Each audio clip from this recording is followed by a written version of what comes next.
আসসালামু আলাইকুম। আজ আমি আপনাদের সাথে পরিচয় করে দিব বাংলাদেশে চাষ হওয়া বিদেশি আমের মধ্যে অন্যতম একটি জাত ব্যানানা ম্যাঙ্গোর সাথে। এটি মূলত থাইল্যান্ডের একটি জাত।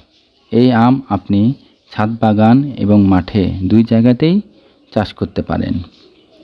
কৃষকদের কাছে জনপ্রিয় একটি জাত এটি। এই আম আগস্ট মাসের প্রথম সপ্তাহে পাকে। পাকলে হলুদ বর্ণ ধারণ করে এবং ওজন 300 থেকে 400 গ্রাম হয়ে থাকে। বর্তমানে ব্যানানা ম্যাঙ্গোর বাণিজ্যিক বাগান দেশের বিভিন্ন অঞ্চলে গড়ে উঠেছে। নাবি জাতের আম হওয়ার জন্য কৃষকেরা উচ্চ মূল্যে বিক্রি করতে পারে। তাই এই আমের বাণিজ্যিক বাগান দেশের বিভিন্ন অঞ্চলে গড়ে উঠছে। আমটি দেখতে সুন্দর হওয়ার কারণে শৌখিন ছাদবাগানিরা তাদের ছাদে এই আম গাছ রোপণ করছে। আপনিও একটি ব্যানানা ম্যাঙ্গো গাছ আপনার ছাদ বাগান অথবা আঙিনা বাগানে রোপণ করতে পারেন। গাছ লাগান, পরিবেশ বাঁচান।